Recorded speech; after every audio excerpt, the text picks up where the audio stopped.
Olá pessoal, hoje na nossa entrevista temos o prazer de ouvir o Dr. Frederico Moraes, e aí para a gente traçar essa linha de conversa e entender um pouco mais sobre a atividade não só da advocacia, mas também do empreendedorismo. E como a gente faz em todas as nossas entrevistas, eu vou pedir para o Dr. Fred se apresentar para que a gente possa iniciar esse bate-papo.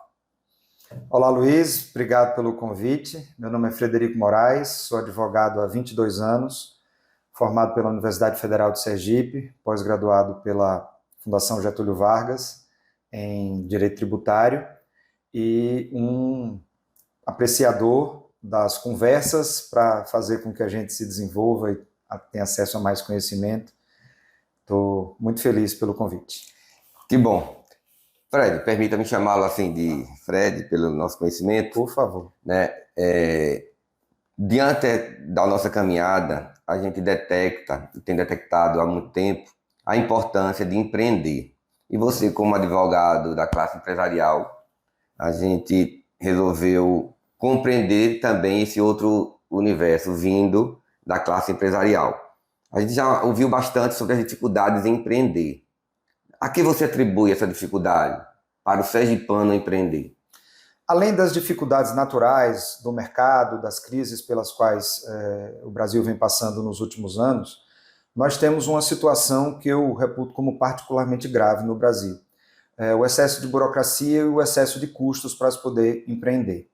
Entenda que uma pessoa que deixou o mercado de trabalho como funcionário, como empregado para trás, ou porque não encontrou emprego, ou porque foi demitido do emprego em que trabalhava e passou a ser um pequeno empresário, né, dono de uma empresa pequena, de uma microempresa, ele tem encontrado muita dificuldade para poder abrir seu negócio e para poder manter seu negócio. E muitas vezes essa dificuldade não é a dificuldade de vender seu produto ou de vender seu serviço, e sim de aguentar a burocracia e os altos custos. Eu costumo dizer que no Brasil o ente público ele não deve se posicionar como inimigo do pequeno empreendedor. Pelo contrário, deve se posicionar como parceiro. O ente público tem que entender que o pequeno empreendedor é quem efetivamente vai gerar tributação, vai gerar emprego, vai gerar renda, vai fazer com que a economia possa continuar girando. Então, é preciso que haja um fomento, é preciso que haja um apoio, é preciso que haja uma efetiva participação do poder público para fazer com que essas pequenas microempresas possam avançar. Há quem diga que o poder público não precisa fazer muita coisa, basta não atrapalhar. E eu acredito muito nisso, né? Desde quando você tem uma ideia e quer abrir uma pequena empresa para poder desenvolver aquela sua ideia, aquele seu produto, até os custos e a burocracia para poder abrir e manter uma empresa. Tudo isso precisa ser amenizado para que a gente não mate o empreendedorismo, que é o que infelizmente vem acontecendo no Brasil e num estado pequeno e com alguns problemas como Sergipe e basicamente na cidade onde moramos, em Aracaju. Exato. Aí você toca aí numa situação extremamente importante, que é a percepção que devemos ter desse Estado, né, essa figura definida pelo Thomas Hobbes lá no Leviatã, dessa figura que não fabrica dinheiro, o Estado arrecada dinheiro. Então, o tratamento para com a classe empresarial deve ser uma atitude respeitosa, né, compreendendo a importância do empresário e do empresariado em geral para manter essa estrutura que é o Estado. Então, nessa concepção que a gente vem debatendo há muito tempo. E você também tocou noutra questão muito, muito importante, que, além da necessidade de empreender, é a preparação para empreender. Isso a gente aprende desde cedo, né? Como é que você acha que a escola poderia contribuir, né, e o Estado poderia não atrapalhar aqueles que querem empreender? Qualquer mudança realmente drástica no cenário atual depende de duas coisas. Primeiro, uma conscientização maior das pessoas que estão no comando e na gestão da coisa pública, para não enxergarem o empresário, o pequeno empresário, o médio empresário como um inimigo. Pelo contrário, fazer com que as condutas, as iniciativas por parte do poder público sejam no sentido de ajudar a pessoa a se desenvolver.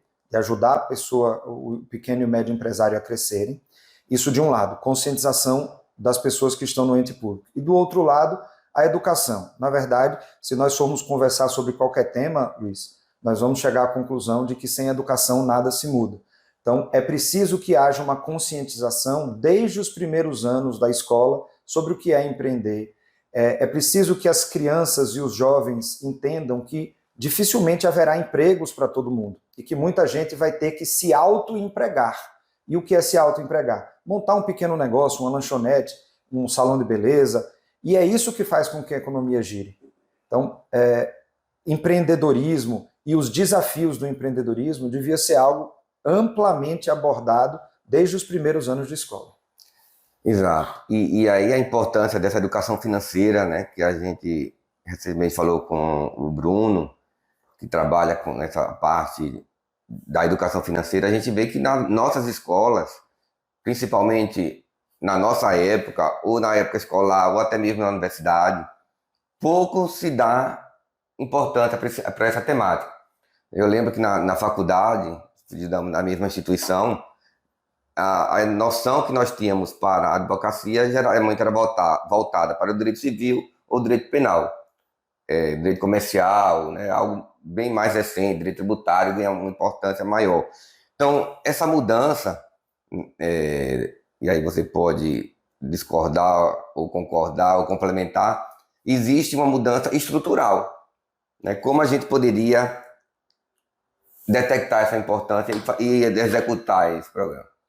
Bom, eu acredito que, falando especificamente sobre o nosso estado, falando até um pouco sobre o nosso município, eu acho que, principalmente nas escolas públicas, municipais e estaduais, deveria haver dentro do currículo disciplinas obrigatórias que preparassem as crianças e os jovens para o mercado. E é preciso mudar um pouco o padrão de se dizer que uma pessoa tem que nascer, se criar, estudar, arrumar um emprego. Não. A pessoa tem que fazer o que ela esteja disposta e apresentar aptidão para fazer, né? Nem todo mundo vai ser um empreendedor de sucesso.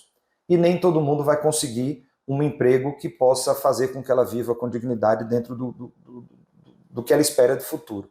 Então, eu acredito bastante que nós precisamos mexer nos currículos escolares e não só como um tapa-buraco. Pelo contrário, fazer com que essas disciplinas sejam tão respeitadas quanto as disciplinas tradicionais, que são basicamente preparar as crianças e os jovens para os grandes desafios que o mercado vai lhes apresentar quando eles forem lançados aí e tiverem que produzir suas próprias riquezas, quando passarem a não mais depender de seus pais. O que nós estamos vendo hoje é o contrário.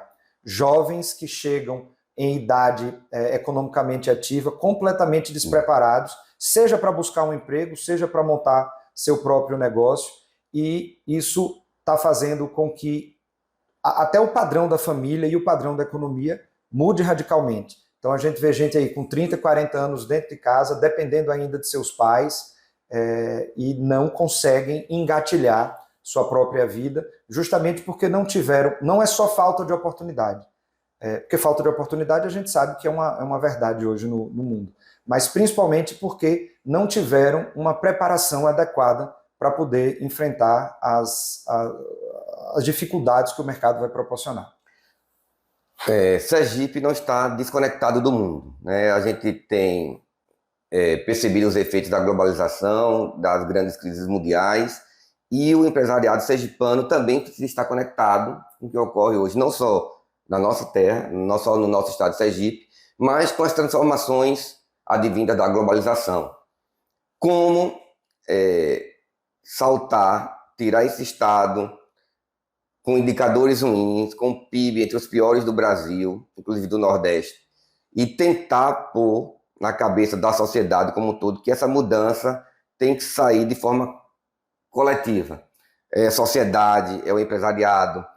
E outra coisa mais importante ainda é a gente ter a percepção de que se o Estado está ruim, a culpa não é exclusivamente do Poder Executivo, mas sim dos poderes, né? O Estado é único, já dizia o constitucionalista Pedro Lenza, o Estado é uno. Então a gente precisa ter essa percepção e esse envolvimento dos três poderes, dos órgãos fiscalizadores, para que a gente possa traçar um perfil da saída desse estado do atraso. Qual é a sua avaliação sobre isso?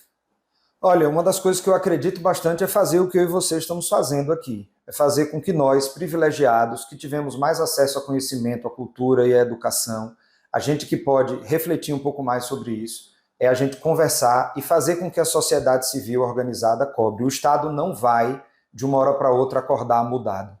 É preciso que a sociedade civil organizada e politizada brigue com o Estado para que o Estado possa melhorar em todos os sentidos, para que o Estado gaste menos, para que o Estado gaste melhor, para que o Estado invista mais nos pontos nevrálgicos e não ficar simplesmente desperdiçando o dinheiro público com iniciativas atrasadas, retrógradas e comprovadamente ineficientes. Então, uma das coisas que eu acredito bastante são a união da sociedade civil para poder cobrar do Estado. Obviamente, temos a ferramenta do voto, estamos próximos de mais uma eleição e a gente tenta enxergar um futuro melhor, fazendo com que os representantes eleitos tenham uma melhor qualidade do que os que já passaram. Nem sempre isso acontece, mas a gente tem que manter essa esperança e, basicamente, como eu já disse antes, cobrar muito para que as próximas gerações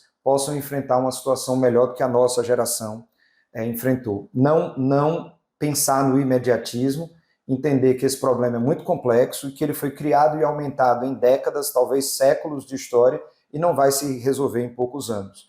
Mas é tentar fazer com que as próximas gerações possam interpretar isso de uma outra forma e buscar saídas realmente capazes de mudar o cenário. E, basicamente, é investir maciçamente em educação de qualidade, o que a gente tem visto não é uma prioridade, infelizmente, para os entes públicos no Brasil e não é diferente em Sergipe. Exato. Como a gente pode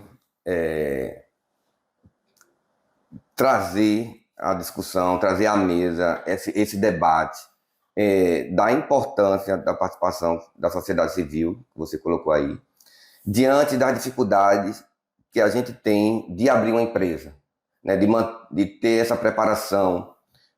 Como você falou também, e a gente observa isso, o Estado não tem capacidade mais de absorver os nossos filhos, os nossos cidadãos nesse processo atual.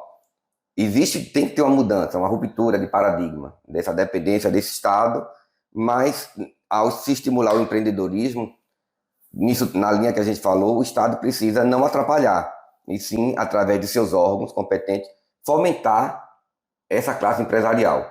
Então, como essa interação classe empresarial, Estado e sociedade civil pode convergir para a retirada do Estado de Sergipe, desse Estado, né, parecendo um trocadilho, mas desse estado de letargia, de atraso? Basicamente com a diminuição da burocracia e diminuição dos custos. Estávamos conversando sobre as dificuldades para se abrir um pequeno negócio aqui. Hoje você precisa ir pelo menos a 5 ou 6 órgãos diferentes, pagar uma quantidade bastante razoável de taxas, fazer investimento para adequar um endereço comercial, por exemplo, e isso tudo precisava ser diminuído, né?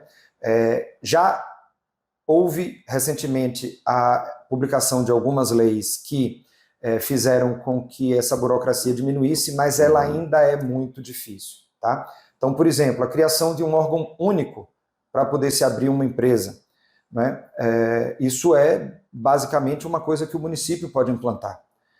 Ou seja, você faz um requerimento só e aquele órgão único distribui os requerimentos para os demais entes públicos. Por exemplo, se for abrir um pequeno comércio em Aracaju, você precisa de licença da prefeitura, licença do Estado, você precisa de registro na junta comercial, você precisa de registro junto à Receita Federal, você precisa de licença do Corpo de Bombeiro, licença de ADEMA, licença da SMTT. Isso tudo é insuperável para alguém que apenas quer abrir um pequeno comércio. Isso envolve custo, isso envolve tempo, isso faz com que a pessoa desista, isso faz com que a pessoa pense, onde é que eu estou me metendo, meu Deus do céu? Por que é que eu estou querendo produzir, por que é que eu estou querendo gerar emprego, por que é que eu estou querendo gerar arrecadação e está sendo tudo tão difícil na minha vida? Então, diminuir o número de etapas e basicamente diminuir o custo de quem quer começar a empreender é uma das saídas. Existem estudos que dizem que as micro e pequenas empresas, grande parte delas fecham nos 2 primeiros anos, e elas fecham basicamente por falta de capital de giro. E para onde foi esse capital de giro? Muitas vezes para custear e bancar a burocracia da qual o Estado sobrevive. Além disso, a diminuição da burocracia diminui outros problemas. A burocracia é a dificuldade que é vendida para se vender a facilidade. Então, diminui a burocracia, diminui a corrupção, o tráfico de influência. Quando diminui a burocracia, essas empresas passam a abrir mais rápido e produzir mais rápido, gerar emprego mais rápido, gerar arrecadação tributária mais rápido. Dentro de economia, e a gente é obrigado a estudar um pouco de economia para poder entender as coisas, existe uma lei que diz quanto menos dificuldade e quanto menos arrosto na arrecadação e na fiscalização você fizer, mais o Estado vai arrecadar. Por quê? Porque o mercado se comporta dessa forma. Se você deixa a pessoa produzir, ela vai produzir. E se você não amedronta essa pessoa, não faz com que ela se afaste da legalidade e da formalidade, ela vai pagar seus impostos, ela vai cumprir suas obrigações, o Estado vai arrecadar mais e vai poder ter os recursos necessários para desenvolver as atividades a que se presta. Então, na minha opinião, para poder beneficiar o pequeno e médio empresário, é basicamente diminuir burocracia, diminuir custo e fazer com que a pessoa possa colocar suas ideias e colocar seu empreendedorismo em prática. E aqui, pessoal, a gente finaliza esse bate-papo, essa entrevista, essa aula, né, que o Fred Moraes nos proporcionou, na certeza de que estamos diante do Estado, embora pequeno, mas com potencialidades. Durante essa caminhada, a gente detecta que o empresariado sergipano tem como sair dessa crise, talvez em decorrência e agravada pela pandemia, né, do quadro que nós vimos, mas que ainda há esperança, ainda há motivo para acreditar que podemos construir um Estado forte se partirmos da premissa que, através da educação, através do apoio da classe empresarial, a gente consegue envolver a sociedade civil e, com apoio também dos profissionais competentes, a gente seguir um caminho promissor. E aí eu gostaria de deixar a palavra para o Fred para fazer essas considerações finais. Sergipe é um estado pequeno, mas uma casa pequena é mais fácil de arrumar, de limpar, de pintar, de manter. Então, não é demérito nenhum sermos um estado pequeno. O importante é que sejamos um estado com pessoas com força para trabalhar, um estado com pessoas que não atrapalhem a vida de quem quer trabalhar, não atrapalhem a vida de quem quer empreender. Então, eu acho que Sergipe, com seus 75 municípios, tem amplas condições de poder se desenvolver e retomar o caminho do crescimento, que infelizmente foi perdido há alguns anos. Eu torço, moro aqui, quero ver esse estado pujante, forte, né, com diminuição de desigualdades sociais, com as pessoas podendo viver de forma digna. É nisso que eu acredito. Obrigado, Fred. Obrigado. Valeu, pessoal. Até a próxima.